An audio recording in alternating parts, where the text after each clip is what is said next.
ஓபிஎஸ்ஐ பொறுத்தவரையில் இதுதான் சரியான முடிவு. இரட்டை தலைமை என்ற போது அதிமுக ஒரு பொதுத்தள கட்சியாக இருந்தது.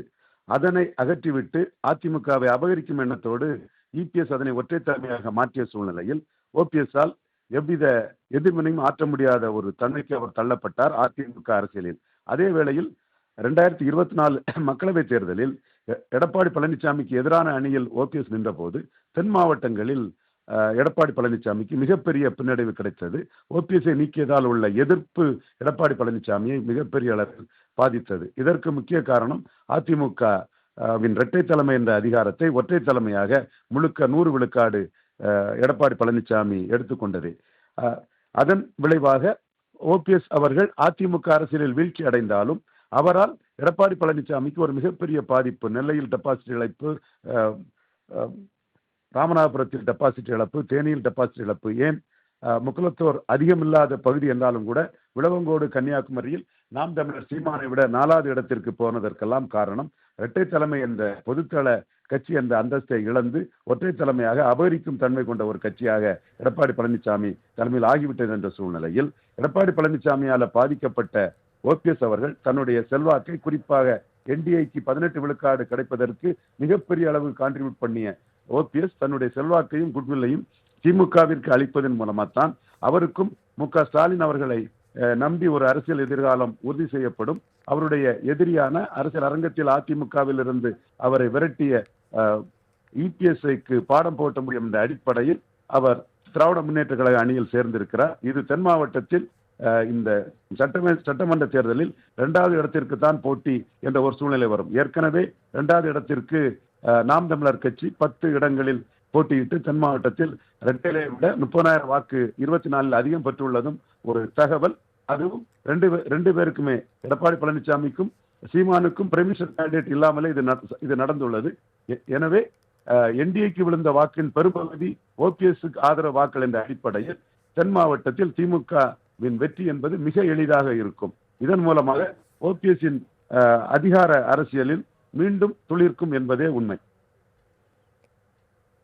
திரு ரவீந்திரன் துரைசாமி, அதிமுகவை ஒருங்கிணைக்கும் முயற்சி தோல்வியடைந்ததை ஓபிஎஸ் திமுகவில் காரணம் பார்க்கலாமா? அதிமுகவை ஒருங்கிணைப்பு என்பதெல்லாம் சாத்தியமே இல்லை.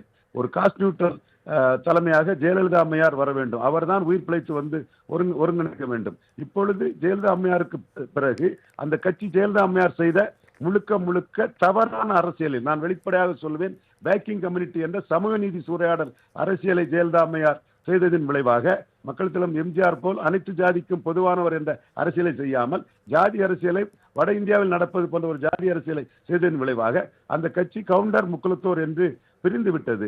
அந்த சூழ்நிலையில் எடப்பாடி பழனிசாமி தரப்பினர் முழுமையாக அந்த கட்சியை இரட்டையில் கையெழுத்து போடும் உரிமையை பெற்ற போது பன்னீர்செல்வம் தரப்பினர் அவர்கள் மிகவும் பலமாக சசிகலா அம்மையார் மூலமாக இருந்த சூழ்நிலையில் இப்பொழுது அவர்கள் எடப்பாடி பழனிசாமியை ஏற்றுக்கொள்ள முடியாத ஒரு சூழ்நிலை அவர்களுக்கு ஏற்பட்டுள்ளது. அவர்களின் ஒரு அடையாளமாக ஓபிஎஸ் திராவிட முன்னேற்ற கழகத்தில் சேர்ந்திருக்கிறார்.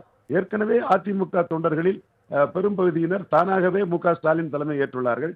அதாவது 45-40 விழுக்காடு இருந்த ஜெயலலிதா காலத்தில் இருந்த அதிமுக இந்த எடப்பாடி பழனிசாமி தலைமையில் 20 விழுக்காடாக மாறிவிட்ட சூழ்நிலையில் இந்த ஓபிஎஸ்ஸின் முடிவு எடப்பாடியின் தலைமையினால் பாதிக்கப்பட்ட மக்களை திராவிட முன்னேற்ற கழகத்திற்கு ஆதரவாக திருப்பும் என்பதே உண்மை.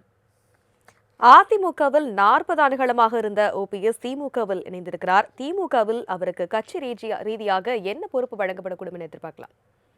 இது ஸ்டாலின் தான் முடிவெடுக்க முடியும். இதுல டிக்டாக்கின் டைம்ஸ் சொல்வார்கள் அல்லது பெர்ராக்கெட்டி என்று சொல்வார்கள். அந்த வகையில ஸ்டாலினுக்கு பெர்ராக்கெட்டி தான். ஓபிஎஸ்ஸின் யூட்டிலிட்டி எந்த வகையில் பயன்படுத்தினால் தனக்கு சரியா இருக்கும் என்ற முடிவை தமிழக முதல்வர் ஸ்டாலின் தான் எடுப்பார். ஓபிஎஸ்ஐ பொறுத்தவரையில் அவருடைய கேரக்டர் இடியோசின்கிரேசி என்று சொல்வார்கள். அது என்னவென்றால் யாரையும் கவிழ்த்து விட்டு ஒரு இடத்திற்கு வருவதற்கு முயற்சி செய்ய மாட்டார். லாயல்ட்டிக்கு மிகவும் பிரசித்தம் பெற்றவர். ஜெயலலிதாவாலே பரதன் என்று பாராட்டப்பட்டவர். இதெல்லாம் அவருக்கு பிளஸ் பாயிண்ட். பட் என்ன இடம் எப்படி என்பதை ஸ்டாலின் தான் முடிவு செய்ய முடியும். இணைப்பில் உங்களுடைய கருத்துக்களை பகிர்ந்தமைக்கு நன்றி திரு ரவீந்திரன் துரைசாமி.